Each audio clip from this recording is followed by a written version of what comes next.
Hello friends. आज का जो टॉपिक है वो है efficiency of single phase transformer. तो जैसे हमें पता है कि ये आपका एफिशिएंसी जो है जो सिंगल फेज ट्रांसफार्मर का सबसे इम्पोर्टेंट आपका पोर्शन है, ये अक्सर एग्जाम में पूछे जाते हैं।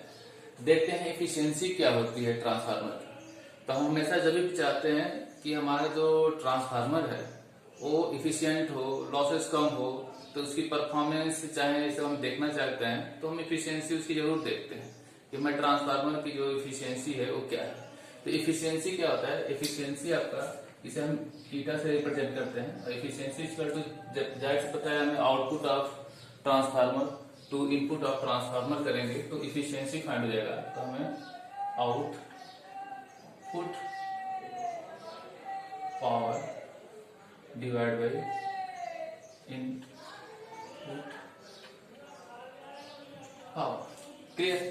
और ये क्या होता है, इसी को हम ऐसे भी लिख सकते हैं, ये आपका आउटपुट डिवाइड बाई इनपुट को हम क्या लिख सकते हैं, इनपुट होता है आपका आउटपुट प्लस लॉसेस, यानी जो भी आपका लॉसेस हो रहा है ट्रांसफार्मर के, ठीक है ना।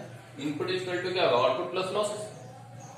अब यहाँ पे देखने वाली बात है कि जो आपका आउटपुट है ट्रांसफार्मर की वो क्या होती है। तो जो आउटपुट है उसे हम मान लो हम इसे P से रिप्रेजेंट करें तो P इक्वल टू क्या हो जाएगा, V2 I2 cos phi2। जो सेकेंडरी साइड आपका जो टर्मिनल आपका सेकेंडरी साइड का जो टर्मिनल है उसके क्रॉस जो आपका वोल्टेज उसमें जो करंट फ्लो कर रहा है और इन दोनों के बीच का जो एंगल का कोसाइन ले लें तो इससे आपका एक टोटल आपका आउटपुट हमें पावर मिलेगा किसका, आपका ट्रांसफार्मर का, ठीक है। और जहां पे आपका जो लॉसेस है, अब इसी चीज को हम और भी लिख सकते हैं, किसको लिख सकते हैं, आपका output divide by output plus losses में कौन कौन सा लॉसेस है, एक तो आपका आयरन लॉसेस और दूसरा आपका कौन सा है, कॉपर लॉसेस पीसी, ठीक है। जहां पे इस पीसी की जो वैल्यू है वो क्या है आपका, याद होगा I2 स्क्वायर और R इक्विवेलेंट टू, ये था आपका। तो ये हो गया आपका कॉपर लॉसेस। जो PI है आयरन लॉसेस है, ये कांस्टेंट लॉसेस होता है, ठीक है, और ये आपका वेरिएबल लॉसेस होता है। तो ये तो हो गया एफिशिएंसी के अंदर जो आउटपुट और ये जो कॉपर लॉसेस है उसकी वैल्यू। तो अगर इन वैल्यू को इनके जगह पर हम पुट कर दें तो हमारे पास जो फाइनल इक्वेशन आएगा वो आ जाएगा आपका एफिशिएंसी की फॉर्मूला जो आ जाएगी वो हो जाएगा, आउटपुट की जगह पर हम क्या लिखते हैं, V2 I2 cos phi2 divide by इस आउटपुट की जगह पे अगेन आप वाली वैल्यू पुट करें तो इसे लिख सकते हैं V2 I2 cos phi2 plus PI plus I2 square R equivalent to, ठीक है। अगर तो हम इसको और 100 से मल्टीप्लाई कर देंगे तो ये परसेंटेज ऑफ इफिशियंसी की वैल्यू, ठीक है ना। तो ये आपका बेसिक फार्मूला। और सबसे बड़ी बात यह है कि ये जो भी मैंने ये जो P equal to V2 I2 cos phi2 और PC equal to I2 square R equivalent to लिखा गया है, ये फुल लोड पर जो आउटपुट है आपका ट्रांसफार्मर का और फुल लोड पे ये जो आपका कॉपर लॉसेस है वो है, ठीक है। तो एट फुल लोड पर ये जो वैल्यू है ये आपका फुल लोड पे था। अगर हम इस इफिशियंसी को भी चाहते लिख सकते हैं इफिशियंसी एट फुल लोड, ठीक है ना। तो ये जो इफिशियंसी किसकी है, तो फुल लोड केस के लिए है, क्लियर है। तो एक ये इफिशियंसी आ गया आपका इक्वेशन फुल लोड। अब यहां पे देखिए जो ट्रांसफार्मर की जो रेटिंग होती है, ठीक है ना, तो ट्रांसफार्मर की जो रेटिंग है वो हमेशा क्या होता है, केवीए में होता है और उसकी जो वैल्यू क्या होती है, और हमारा V2 I2 secondary side V2 I2, primary side क्या हो जाएगा आपका V1 I1। तो यहाँ पे जो V2 I2 है उसे आपका ट्रांसफार्मर की रेटिंग कर सकते हैं। तो इसको हम चाहें तो इसी फुल जो इफिशियंसी एट फुल लोड पे जो है आपका, इसको हम ऐसे भी लिख सकते हैं, इसके जगह पर हम क्या लिखते हैं, S cos phi2। S क्या है आपका, ट्रांसफार्मर की रेटिंग है, डिवाइड बाई अगेन यहाँ पे भी आपका इसकी जगह पर हो जाएगा S और ये हो जाएगा cos phi2 plus PI plus आपका PC, या फिर इसे हम क्या लिख देते हैं I2 का whole square R equivalent to. ये भी आपका इस तरीके से भी हम इस इफिशियंसी की इक्वेशन को लिख सकते हैं। क्लियर है? तो ये जो इक्वेशन आपका है वो इफिशियंसी का इक्वेशन आ गया एट फुल लोड के लिए। ठीक है, और मैं इसका इफिशियंसी की जो कर्व है उसको एक ड्रा करके देखता हूं आपका किसके रिस्पेक्ट में, जो आपका लोड करंट है, लोड करंट के रिस्पेक्ट में अगर हम देखते हैं तो यानी सेकेंडरी साइड का जो करंट है I2 वही तो आपका लोड करंट हुआ या लोड पर डिपेंड कर रहा है। तो इफिशियंसी और हमारा सेकेंडरी जो आपका साइड का जो करंट है I2, इन दोनों के रिस्पेक्ट में अगर इसका कर्व हम इफिशियंसी का ड्रा करते हैं तो हमारे पास कुछ इस तरीके से आएगा। देखिए इधर आपका ये इफिशियंसी हो गया और इधर आपका हो गया जो आपका सेकेंडरी साइड का करंट है उसकी वैल्यू। क्लियर? देखिए अगर जो हमारा नो लोड होगा, नो लोड का मतलब क्या है, I2 की वैल्यू 0। जब I2 की वैल्यू 0 हो गई तो इफिशियंसी I2 की वैल्यू 0 हो जाएगा तो इफिशियंसी 0 हो जाएगी। तो नो लोड पे इफिशियंसी तो वैसे ही आपके 0 रहेगी। लेकिन जैसे जैसे हम लोड को धीरे धीरे हम इंक्रीज करेंगे, इस I2 की वैल्यू इंक्रीज करेगी तो इफिशियंसी भी आपका इंक्रीज करता चला जाएगा ऐसे। और एक टाइम ऐसा आएगा कि अब ये आपका इफिशियंसी धीरे धीरे डिक्रीज करना स्टार्ट कर देगा और ये फुल लोड तक ले, ये जो आपका हम इफिशियंसी है आपका ये वाला पॉइंट, ये वाला, ये फुल लोड जब आपका ट्रांसफार्मर फुल लोडेड होगा उस समय की इफिशियंसी है। ठीक है, और उस समय का जो ये करंट होगा यहाँ पे, ये क्या होगा, यही आपका I2 है और इसी को हम I2FL भी करते हैं, यानी फुल लोड करंट हो। तो हमें अब इसके बाद वाले में हमें फाइंड करना है कि मैक्सिमम आपका जो इफिशियंसी ट्रांसफार्मर की क्या होती है, कब आपका उसके लिए क्या कंडीशन होता है अकर होने के लिए, किस आपका लोड करंट पे वो मैक्सिमम इफिशियंसी आएगी, या फिर कितना लोड अप्लाई किया जाए ताकि हमारा ट्रांसफार्मर मैक्सिमम इफिशियंसी दे सके। ये सारे चीज हम इसके बाद से जो आपका पढ़ेंगे उसमें हम पढ़ेंगे, जो आपका अभी इसके जस्ट बाद डेरिवेशन कराया जाएगा। तो मेरे समझाने का मतलब ये है कि देखिए जब नो लोड पे I2 की वैल्यू 0 हो रही है, फुल लोड पे I2 की वैल्यू क्या हो रही है, आपकी पूरा का पूरा I2 हो जा रही है। यानी ये अगर हम यहाँ पे कहें यहाँ पे I2 की वैल्यू क्या होगी, तो वो 0 और यहाँ पे मान लीजिए 1, यहाँ पे इस I2 को 0 से मल्टीप्लाई कर दो तो क्या हो जाएगा, ये 0, और I2 को 1 से मल्टीप्लाई कर दे तो पूरा I2 बन गया। यानी आपका यहाँ से यहाँ तक ये जो I2 है किसी 0 से 1 फैक्टर वाले के साथ वेरी कर रहा है।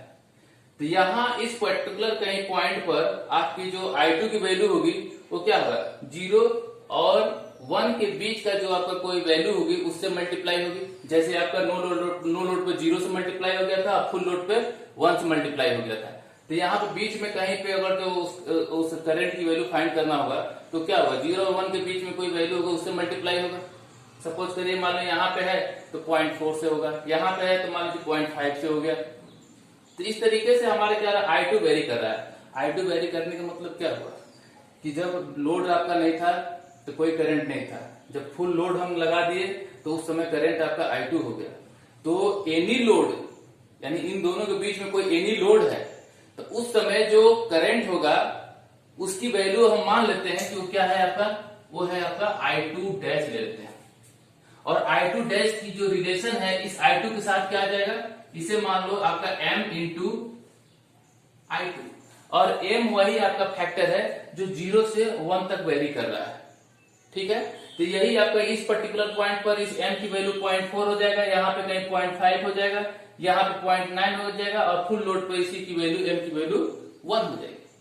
ठीक है, यानी अब हमारा इसके अकॉर्डिंग अब हम इफिशियंसी का इक्वेशन लिखें तो जहां I2 है वहां पर हम क्या लिख दें, I2 डैश लिख देंगे। तो वो इफिशियंसी फुल लोड के लिए नहीं रहेगी, अब किसके लिए हो जाएगी, इफिशियंसी एट एनी लोड के लिए। क्लियर है? तो अब वही अब इसके जस्ट एजम्पशन इस मानने के बाद से अब मैं लिखती हूं एफिशिएंसी एट एनी लोड। हालांकि ऐसा कहीं मतलब ज्यादा लोग इस तरीके से समझाते नहीं है कि एट एनी लोड करके, लेकिन मैं जहां तक पढ़ा हूं उसके हिसाब से मैं बता रहा हूं कि एट एनी लोड पे जो इफिशियंसी की जो वैल्यू जाएगी वो हो जाएगा इफिशियंसी इक्वल टू, अभी क्या हो जाएगा आपका V2 I2 dash cos phi 2 divide by ऐसे ही आपका V2 I2 dash cos phi 2 plus PI plus I2 dash का होल स्क्वायर और R इक्विवेलेंट 2। ठीक है, 100 से मल्टीप्लाई कर लीजिएगा। अभी तो इसको हमें चूंकि डिराइव करना है, तो ये मान लीजिए 100 से कर लेते परसेंटेज में आप लाइए। क्लियर। जहां पे ए क्या था आपका पी की जो वैल्यू है, जो पी की वैल्यू है वो किस पी की वैल्यू थी, जब आपका I2 डैश से ये I2 में हो गया, I2 से I2 डैश में कब होगा, फुल लोड पे। तो ये फुल लोड का पावर था, ये फुल लोड का कॉपर लॉसेस था, मैंने पहले भी आपको बताया था। ठीक है, तो ये फुल लोड का एफिशिएंसी है। ठीक है, तो अगर जो हम इसको इस एक्सप्रेशन को हम फुल लोड के फॉर्म में यानी I2 के फॉर्म में हम लिखना चाहें तो कैसे लिखेंगे, तो हम इसको लिख सकते हैं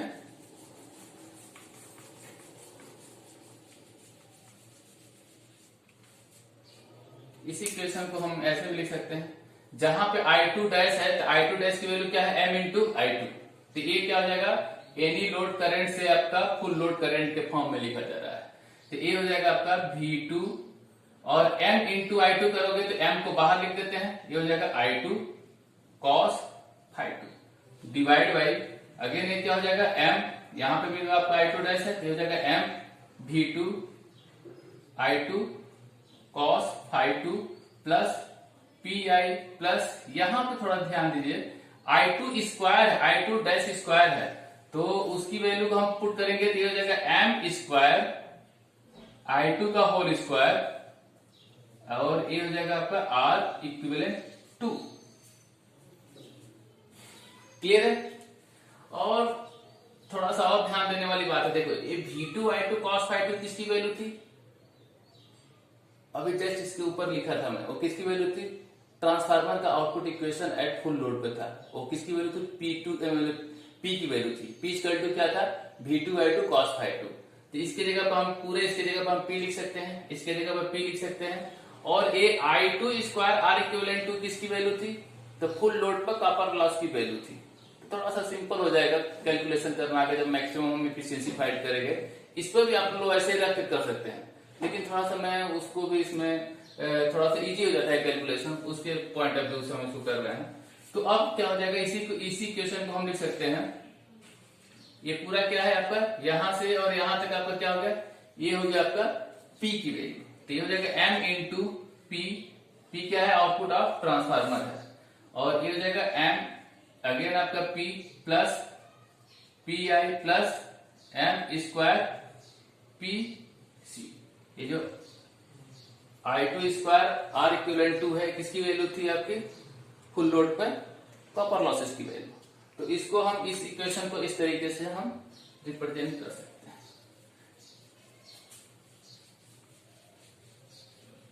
ठीक है, यहाँ पे चाहे तो आप इसको केवल V2 I2 को जब हमें कन्वर्ट करना हुआ लोड के फॉर्म में, लोड देखिए ट्रांसफार्मर का लोड कहा जाए या ट्रांसफार्मर की रेटिंग कहा जाए, तो वो V2 I2 ही होती है, उसकी जो रेटिंग होती है वही आपका लोड कहा जाता है, ट्रांसफार्मर का लोड है ना। तो ये आपका जो V2 I2 है, इसे हम लोड कर सकते हैं या ट्रांसफार्मर की रेटिंग कर सकते हैं। तो अगर जो इसको हमने बताया था कि V2 I2 क्या है, S के फॉर्म में है, तो चाहे तो हमको इसको लिख सकते थे MS cos phi 2 MS cos phi 2 plus PI plus आपका M square I2 square R equivalent 2, हम S के फॉर्म में इसको लिख सकते थे। तो हम वो नहीं बल्कि हम पावर के फॉर्म में लिख दिए, तो आपका इस तरीके से इक्वेशन आ गया था। ये हो गया एफिशिएंसी की वैल्यू एट एनी लोड के लिए। तो एक final equation at any load efficiency का आ गया। अब हमें फाइंड करना है मैक्सिमम इफिशियंसी कब होगी। दिख रहा है कि यहाँ पे मैक्सिमम इफिशियंसी यहाँ पे हो रही है, तो इसके लिए रिस्पॉन्सिबल आपका करंट, और हमें पता है कि करंट किस पर डिपेंड करता है, तो लोड पर। तो रिस्पॉन्सिबल आपका लोड जिस पर आपका मैक्सिमम इफिशियंसी कर सके, रिस्पॉन्सिबल आपका लोड करंट I2 जिस पर आपका मैक्सिमम इफिशियंसी फाइंड कर सकते, ये सारे चीज हम फाइंड करेंगे। लेकिन पहले तो हम ये फाइंड कर लें कि मैक्सिमम इफिशियंसी क्या होती है और कैसे आता है। तो उसके लिए हम क्या करेंगे, अब देखा जाए कि किसके थ्रू आपका कौन सा इसमें वेरिएबल पार्ट है। तो ये जो एम है, क्योंकि लोड आपका वेरी कर रहा है नो लोड से फुल लोड, तो एम आपका 0 से 1 तक आपका वेरी कर रहा है, तो वेरिएबल आपको इसमें कौन सा हो गया, एम हो गया। तो इस इफिशियंसी को एम के रिस्पेक्ट में डिफरेंशिएट करके इक्वल टू 0 कर दिया जाए, और उससे जो कंडीशन आता है उस कंडीशन पर हम कहेंगे कि आपका ट्रांसफार्मर क्या है, मैक्सिमम इफिशियंसी दे सकती है। ठीक है, तो हम देखते हैं फॉर मैक्सिमम इफिशियंसी। तो इस ग्राफ को हम इरेज कर देते हैं, हालांकि ये बड़ी इंपॉर्टेंट ग्राफ है, इसी के थ्रू बहुत कुछ समझ में आता है। अब हम आते हैं, अब इसको इरेज करके थोड़ा सा सीधे से हम शुरू से ऊपर से ही करते हैं इसको। तो हमारे पास फाइनल जो इक्वेशन है वो हमें फाइंड हो चुका है, उसको अभी मैं आने देता हूं। ये है आपका final equation at any load पर। तो अब हमें फाइंड करना है मैक्सिमम इफिशियंसी।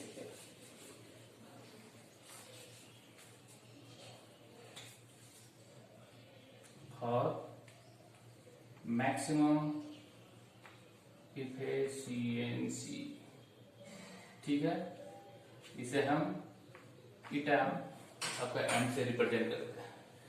तो इसके लिए क्या कंडीशन होगा, तो इसके लिए कंडीशन होगा कि D by D M of efficiency जो भी है, ये वाला इफिशियंसी आपकी है एनी लोड की, तो उसका डिफरेंशिएट हम विथ रिस्पेक्ट टू एम कर देंगे और इक्वल टू 0 किया जाएगा। क्लियर है। तो उसके बाद से जब इस चीज को हम आप डिफरेंशिएट करते हैं, कोई आपका जो भी आपका डिवाइडेबल आपका जो क्वांटिटी होती है उसका अगर हम डिफरेंशिएट करते हैं तो वो आपको पता होगा मैथमेटिकल एक्सप्रेशन कि दिस इनटू इसका डिफरेंशिएट माइनस दिस इनटू इसका डिफरेंशिएट और डिवाइड बाई डिनोमिनेटर का होल स्क्वायर, ये कुछ ऐसे होता है। तो इसके हिसाब से हम चलते हैं तो ये हो जाएगा आपका M P plus P I plus M square P C equal to, sorry ये तो हो गया आपका डिनोमिनेटर। अब नॉमिनेटर का डिफरेंशिएट करेंगे एम के रिस्पेक्ट में, तो ये क्या हो जाएगा, केवल पी हो जाएगा, माइनस फिर आपका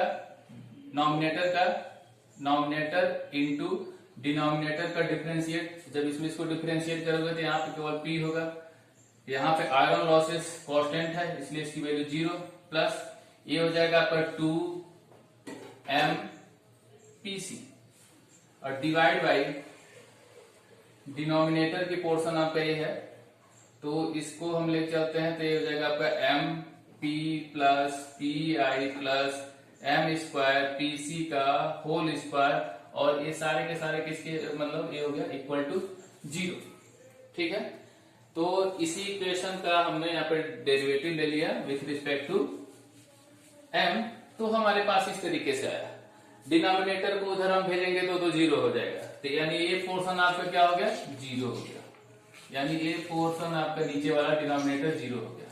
और इस 0 माइनस वाले पूरे पोर्शन को 0 को उधर करोगे तो ये आपका हो जाएगा इक्वल टू दिस हो जाएगा, और यहां से इस p की वैल्यू को इस p से हम कैंसिल आउट कर देंगे, तो इसको पूरा एक्सपेंड करने के हो जाएगा आपका m p plus P I plus M square P C. Clear है। और इस m को अब देखिए यहाँ पे m बचा है, उस m को अंदर मल्टीप्लाई करेंगे तो ये इक्वल टू हो जाएगा एम पी प्लस ये 0 तो हट ही गया, और फिर उसके बाद हो जाएगा 2m स्क्वायर पी सी, जिससे आपका इस mp से ये mp कैंसिल आउट हो जाएगा। बचा क्या आपका यहाँ पे पी आई इक्वल टू, इसको उधर हम लेके जाएंगे तो ये हो जाएगा आपका एम स्क्वायर पी सी और 2m स्क्वायर पी सी, इसमें से ये वाला सब्ट्रैक्ट हो जाएगा तो बचेगा कि आपके पास m square P C. Clear है कि नहीं। और ये क्या है आपका, थोड़ा सा ध्यान दीजिए, ये कौन सा पोर्शन है आपका, ये है आपका आयरन लॉसेस और ये है आपका copper losses at full load. तो हम कह सकते हैं ये आपका m क्या है, तो m ओ पॉइंट है, यानी ओ आपका वो फैक्टर था जिस पर आपका मैक्सिमम इफिशियंसी आपका आएगा, ये रिलेशन आपका क्रिएट करेगा। तो एक रिलेशन यही यहां से आपका आ गया कि जहां पे हमारा क्या हो जाएगा कि iron loss equal to copper loss हो जाए तो आपका इफिशियंसी मैक्सिमम उस समय देगा। ठीक है, और यहां पे देखिए, यहां से आप रिलेशन m का आ जाएगा, m इक्वल टू, ठीक है, m इक्वल टू क्या आ जाएगा, under root of P I divide by P C, यानी आयरन लॉस डिवाइड बाई आपका जो फुल लोड कॉपर लॉस है, इन दोनों को डिवाइड करने पर जो वैल्यू आएगी m की, उस वैल्यू पे आपका मैक्सिमम इफिशियंसी आपका अखर होगा। ठीक है ना, जैसे m की वैल्यू मैं कह रहा हूं तो m की वैल्यू नो लोड पे क्या था, 0 था, और m की वैल्यू फुल लोड पे क्या था, 1 था। तो अगर इसको डिवाइड करने के बाद जो भी समथिंग इन दोनों के बीच की जो वैल्यू आएगी, उस वैल्यू पे आपका ट्रांसफार्मर मैक्सिमम इफिशियंसी शो करेगा। यानी कह सकते हो उस वैल्यू पे आपका ट्रांसफार्मर का आयरन लॉसेस और कॉपर लॉसेस आपस में क्या जाएंगे, इक्वल हो जाएंगे। ठीक है, तो ये रिलेशन आ गया, ये रिलेशन बहुत ही इंपॉर्टेंट है, ये रिलेशन आपका मोस्ट इंपॉर्टेंट है। अब हम देखते हैं कि जो हमारा जो ट्रांसफार्मर का इक्वेशन हमने लिखा, इफिशियंसी का इक्वेशन लिखे थे, तो उस इफिशियंसी का हम इक्वेशन लिखेंगे, तो ये आपका मैक्सिमम इफिशियंसी का इक्वेशन, चूंकि ये रिलेशन आ गया मैक्सिमम इफिशियंसी के लिए, तो इस कंडीशन को जो आपका ट्रांसफार्मर एट एनी लोड का जो इक्वेशन था उसमें इसको पुट करें, तो वो जो इफिशियंसी दिखाएगा वो मैक्सिमम इफिशियंसी होगी। तो मैक्सिमम इफिशियंसी इक्वल टू हो जाएगा आपका क्या आता है, एम आपका, चलिए हम पी इसको लिख सकते हैं, M P divide by M P plus P I plus M square P C. तो देखिए अब हम मैक्सिमम इफिशियंसी की बात कर रहे हैं, लेकिन मैं लिखा हूं एट एनी लोड वाला, तो हमारा कह रहा है कि जो एम स्क्वायर पी सी है उसके जगह पर हम क्या लिख दें, पी आई लिख दें। तो इसके जगह पर हम क्या लिख दें, एम, इसके जगह पर हम पी आई लिख दें, तो ये प्लस क्या हो जाएगा, पी आई, अब पी आई मिलकर क्या हो जाएगा, प्लस 2pI। ठीक है, तो ये मैक्सिमम इफिशियंसी का इक्वेशन हो गया, फार्मूला हो गया। और इसी को और हम क्या लिख सकते हैं, इसको लिख सकते हैं m, और p की वैल्यू क्या थी, तो V2I2 cos phi2 था, divide by m V2I2 cos phi2 plus 2pI। ये आपका आ गया मैक्सिमम इफिशियंसी का फार्मूला। क्लियर है, तो एट एनी लोड का डिफरेंशिएट किए m के रिस्पेक्ट में, तो यहाँ पे हमारा एक कंडीशन आया, यहाँ से m की वैल्यू निकल गई फॉर मैक्सिमम इफिशियंसी के लिए। फॉर मैक्सिमम इफिशियंसी के लिए कंडीशन हो गया कि iron losses equal to copper losses, और इस वैल्यू को अगर हम एट एनी इफिशियंसी के जो फार्मूला था उसमें पुट कर दिए, तो हमारा ये आ गया मैक्सिमम इफिशियंसी का फार्मूला। क्लियर है, तो अब हम आते हैं कि देखते हैं कि इस मैक्सिमम इफिशियंसी की जो रिस्पांसिबल आपका जो करंट है वो क्या होगा। तो थोड़ा सा इसको एक बार इरेज करें इतना दूर को, और अभी जो हमने कैरेक्टर जिसका कर्व हमने ड्रा किया था इफिशियंसी का, कुछ इस तरीके से था। ये आपका था I2 यहाँ पे, और यहाँ पे आपका I2 की वैल्यू क्या थी, 0। ये आपका आ गया, ये जो I2 डैश है, और ये क्या है आपका इफिशियंसी, मैक्सिमम इफिशियंसी होगी। अब ये जो I2 डैश जिसकी वजह से मैक्सिमम इफिशियंसी आ रही है, उसकी वैल्यू क्या होगी। तो इससे पहले अभी हमने जस्ट रिलेशन बताया था कि जो I2 डैश है वो क्या था, m इंटू I2, और m का क्या वैल्यू आ गई है मैक्सिमम इफिशियंसी की वजह से, इतनी आ गई है। इस वैल्यू को अगर इसमें हम पुट कर दें तो यही आपका I2m कहलाएगा। अब डैश की जगह पे क्या लिखेंगे इसको, I2m, और इस यानी मैक्सिमम इफिशियंसी के लिए रिस्पांसिबल आपका सेकेंडरी साइड का करंट, और इसकी वैल्यू क्या होगी, तो m की वैल्यू जो आपका ये वाला है इसको पुट कर दोगे तो ये आ जाएगा आपका PI बाई PC इंटू बाहर आपका ये I2। ये हो गया responsible current for maximum efficiency. इसी तरीके से कोई कहे, जैसे अभी हम लोग पढ़े थे कि जो S था ये क्या था आपका V2I2 था, ये रेटिंग था, या फिर ये लोड कर सकते हो, फुल लोड आपका वैल्यू है आपका ट्रांसफार्मर का, या फुल आपका जो क्या है रेटिंग है ट्रांसफार्मर का। ठीक है, तो ये पूछ दे कि अगर एट एनी लोड पे इसकी वैल्यू क्या होगी, इसी एस की एट एनी लोड पे वैल्यू क्या होगी, तो यहाँ पर हम क्या कर लेंगे V2 और यहाँ पे I2 की जगह I2 डैश लिख दें। तो ये एट एनी लोड के लिए रिस्पॉन्सिबल आपका लोड हो गया, तो ये V2 I2 डैश हो गया। लेकिन हमें क्या चाहिए कि मैक्सिमम एफिशिएंसी के लिए रिस्पॉन्सिबल लोड कितनी होनी चाहिए, वो फाइंड करना होगा। तो इस I2 की जगह पे हम क्या लिख देंगे, अब फिर हम क्या करेंगे, इसके बाद ये हो जाएगा आपका SM, मैक्सिमम एफिशिएंसी के लिए जो लोड होगा उसको हम SM कर देंगे। और ये क्या हो जाएगा आपका, इसके जगह पर हम क्या पुट कर दें, M इंटू I2, तो ये हो जाएगा M इंटू V2 I2। और जहां पे आपका इस V2 I2 क्या है, वही आपका S है, तो इसको हम लिख सकते हैं M इंटू S भी लिख सकते हैं। और जहां M की वैल्यू मैक्सिमम एफिशिएंसी के लिए क्या होनी चाहिए, अंडर रूट ऑफ PI/PC होना चाहिए। तो यहाँ पे इस वैल्यू को पुट कर दें तो एक SM की वैल्यू आ जाएगा। और SM क्या है, यहाँ पे मैक्सिमम एफिशिएंसी के लिए रिस्पॉन्सिबल लोड हो जाएगा। तो ये हो जाएगा आपका ये अंडर रूट ऑफ PI/PC और इनटू आपका रेटिंग ऑफ फुल लोड आपका ट्रांसफार्मर, ठीक है ना। तो जो भी आपका ट्रांसफार्मर का रेटिंग होगा वो, तो ये आपका रिलेशन एक आ गया लोड के लिए, ये आ गया आपका करंट के लिए, और ये आ गया रिस्पॉन्सिबल इफिशियंसी के लिए वाला जो M की वैल्यू, और मैक्सिमम इफिशियंसी के लिए जो हमारे कंडीशंस हैं वो आ गए। तो ये पूरा फुल जो आपका एक्सप्लेनेशन है वो है आपका ट्रांसफार्मर के अंदर इफिशियंसी का, कि इफिशियंसी क्या होती है, फिर आपका ट्रांसफार्मर मैक्सिमम आपका इफिशियंसी कब देगा, उसके लिए कंडीशन क्या होगी। अगर जो कंडीशन में पता चल गया तो मैक्सिमम इफिशियंसी की वैल्यू क्या होगी, जो भी हम लोगों ने फाइंड किया था। फिर जब मैक्सिमम इफिशियंसी की वैल्यू फाइंड हो जाती है तो इस मैक्सिमम इफिशियंसी के लिए जो रिस्पॉन्सिबल आपका सेकेंडरी साइड का जो करंट की वैल्यू है वो क्या होगी, उसको हमने फाइंड कर लिया। उस मैक्सिमम इफिशियंसी को अकर करने के लिए जो लोड कितना हम लगाए, ठीक है, तो उस लोड की वैल्यू क्या होगी, तो वो हमने यहाँ से फाइंड कर लिया, ठीक है। ये पूरा होल आपका कंप्लीट आपका एक्सप्लेनेशन हो गया efficiency of single phase transformer का। Thank you.